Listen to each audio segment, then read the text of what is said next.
Hello আমার দুষ্ট প্রিয় মিষ্টি বন্ধুরা, তোমরা সকলে কেমন আছো? বন্ধুরা, তোমাদের জন্য নতুন একটি গল্প নিয়ে চলে আসছি। বন্ধুরা, তোমরা আমাকে যে পরিমাণ সাপোর্ট করেছো সেটা বলার মতো ভাষা নেই আমার কাছে। বন্ধুরা, গল্পটি না টেনে শেষ পর্যন্ত দেখলে আশা করি তোমাদের দাঁড়িয়ে যাবে এবং তোমরা হাতের কাজ করতে বাধ্য হবে। চলুন বন্ধুরা, গল্পটি শুরু করি। এই মাইয়া এক রাইতের জন্যে তোমার রেট কত? পাশের কয়েকজন খাটের মধ্যে একজনের প্রশ্নে অবাক হয়ে তাকালো অনন্যা। রাস্তার অপাশে কয়েকজন বখাটের মধ্যে হ্যাংলা পাতলা মাথায় টাক বিশিষ্ট লোকের হঠাৎ অনন্যার দিকে কুনজর পড়ে, তখনই সে এমন প্রশ্ন করে। লোকটার কথায় সায় দিয়ে তার পাশের খাটেরাও সিটি বাজাতে থাকে। অনন্যা সবেমাত্র ব্যাংক থেকে বেরিয়েছে, হাতে কালো ব্যাগ, তাতে রয়েছে টাকা। ব্যাংক বন্ধ হয়ে গিয়েছিল, কিন্তু ম্যানেজার লতিফ সাহেবের ঘনিষ্ঠ বন্ধু হওয়ায় রাতের দিকে টাকা তুলতে তেমন কোনো কষ্ট হয়নি অনন্যার।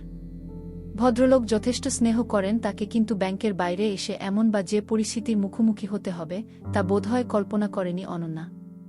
এমন কুরুচিপূর্ণ মন্তব্য গুলিয়ে আসছে অনন্যার। অনন্যা কোনরূপ জবাব না দিয়ে দ্রুত গাড়িতে উঠে। সেই হ্যাংলা পাতলা রোগা লোকটি অনন্যার সেই গাড়িটির দিকে তাকিয়ে কুৎসিত হাসি দিয়ে নিজের দলবলদের নিয়ে বাইক নিয়ে গাড়ির পিছনে যেতে থাকে। ব্যাংক থেকে কিছু দূর আসতেই হঠাৎ অনন্যার গাড়িটা থেমে যায়। অনন্যা ওহ শিট বলে উঠে। অনন্যা বুঝতে পারে হয়তো গাড়ির চাকা পাঞ্চার হয়ে গিয়েছে। সে গাড়িটা থেকে নেমে পিছনের ডেকিতে চাকা খুঁজতে শুরু করে, কিন্তু এক্সট্রা চাকা নেই। অনন্যা গাড়ি লক করে।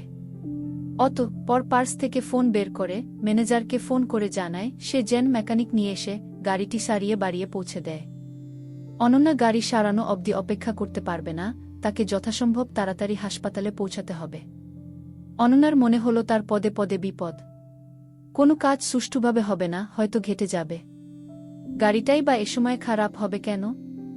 সে রিকশার জন্য অপেক্ষা করলেও তার মনের সংশয় হচ্ছে আদৌ কি সে রিকশা পাবে। হয়তো আজ ভাগ্য কোনোভাবেই তার সহায় নয়। কথাগুলো ভেবে অনন্যা না দাঁড়িয়ে হেঁটে সামনের দিকে যেতে লাগল, কিন্তু বিপত্তি ঘটল গলির সামনে এসে। সেই খাটেগুলো বাইক নিয়ে দাঁড়িয়েছিল।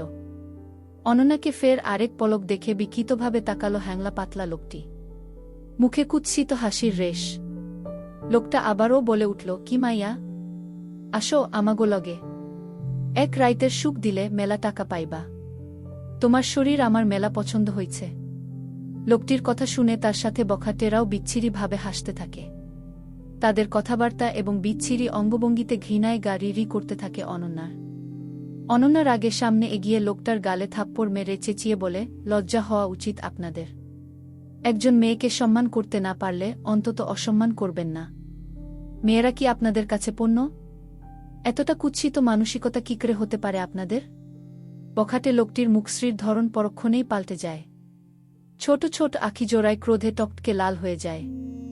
তার পাশে থাকা কম বয়স্ক বখাটে ছেলেটি অনন্যার দিকে তাকিয়ে বলে, এত বড় সাহস! ভালো কথার দাম নেই ওস্তাদ। ওরে তুলে নিয়ে যাই, চলেন। এমন অবসা আজকে করব, এই দেমাগি কখনো নিজের চেহারা সমাজের সামনে দেখাইতে পারব না। অনন্যা বুঝতে পারে অনন্যা যতই সাহস দেখাক এতগুলো বা জেব খাটাদের সাথে সে কিছুতেই পেরে উঠবে না। সে পিছাতে থাকে, কিন্তু বখাটেগুলো যখন তার দিকে এগিয়ে আসছে সে তখন দৌড়ে সামনের দিকে যেতে থাকে। পিছনে পিছনে বখাটেগুলোও দৌড়াতে থাকে। তার কিছুটা দূরেই ফারিস গাড়িতে বসেছিল। সে ইচ্ছে করেই অনন্যাকে সাহায্য করছে না, কারণ সে অবগত হতে চায় অনন্যার সাহস সম্পর্কে। অনাকাঙ্ক্ষিত বিপদে পড়লে সে কিভাবে নিজেকে রক্ষা করে সেই সম্পর্কে ধারণা নিতে চায়। ফারিস গাড়ির জানালা নামাতে নামাতে বলে, যে কোনো গেমে নিজের শত্রুপক্ষকে ঘায়েল করতে গেলে তার সাহস, তার দুর্বলতা সম্পর্কে প্রত্যক্ষভাবে অবগত থাকতে হয়। তবেই সেই শত্রুকে হারানো সহজ, না হলে গেম জটিল থেকে জটিলতর হতে থাকে। গেম শেষ হয় না, চলতেই থাকে। তখন মজাও ফিকে হয়ে যায়। ফারিস কথাটি বলেই সিগারেট ধরায়, কিন্তু তার মনে হয় অনন্যা নামক রমণী অন্যদের মতো নয়, সে ব্যতিক্রম। অনন্যা দৌড়াতে দৌড়াতে পড়ে যায়, তার হাতে থাকা টাকার ব্যাগটাও রাস্তার পাশে গিয়ে ছিটকে পড়ে যায়।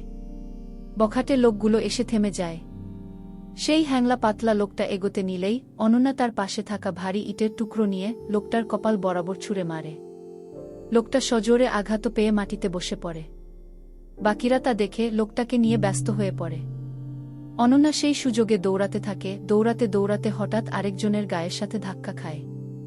5 বছরের ছোট্ট মিষ্টি তার রুমে খাটের উপর বসে আঁকাআঁকি করছিল। একজন সার্ভেন্ট রুমে এসে দরজায় কড়া নাড়তেই সে খাট থেকে নেমে যায়। মহিলা সার্ভেন্টটি খাবার হাতে বিছানার পাশে খাবার রেখে বলল, মিষ্টি সোনা, খেয়ে নাও। রাত হয়ে গিয়েছে অনেক। মিষ্টি মুখ বেঁকিয়ে বলল, বাপি কোথায়? বাপি নিজ হাতে খাইয়ে না দিলে খাবো না। যাও তুমি। এমনভাবে বলে না মা, ছোট স্যার তো কাজে আছে, ফিরতে অনেক রাত হবে। সেই পর্যন্ত না খেয়ে থাকবে? হ্যাঁ হ্যাঁ, না খেয়েই থাকব। বাপি না আসা অবধি মিষ্টি কিচ্ছু খাবে না। বলেই মিষ্টি বারান্দায় চলে গেল। সেখানে তার পোষা একটি ময়না আছে। তার বাপি তার জন্মদিনে দিয়েছিল। মিষ্টির বেশিরভাগই সময় তার ময়নার সাথে কাটে। মিষ্টি বেশ উৎসাহ নিয়ে বলে, ময়না, এই ময়না, বল মিষ্টি, ডাক তো আমায়।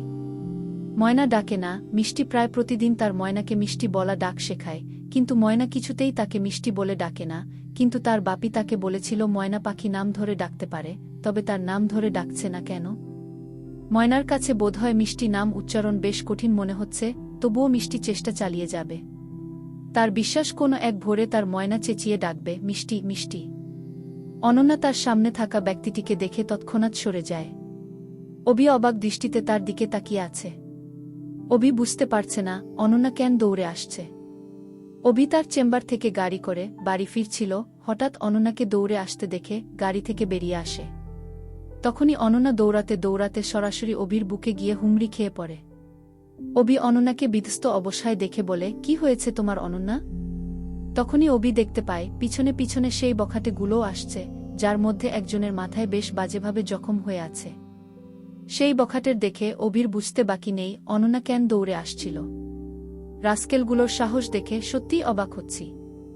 ওয়েট, ওদের দেখাচ্ছি মজা, বলে অভিব খাটাদের সামনে যেতে নিলেই অনন্যা হাত বাড়িয়ে অভিকে থামিয়ে কঠোর গলায় বলতে থাকে, থ্যাঙ্কস ফর ইউর কনসার্ন, কিন্তু অভি শিকদারের একজন নিষ্ঠা মেয়ের জন্যে নিজের মূল্যবান সময় নিষ্ঠা করা অনুচিত। অনন্যার কথা শুনে অভি থেমে যায়।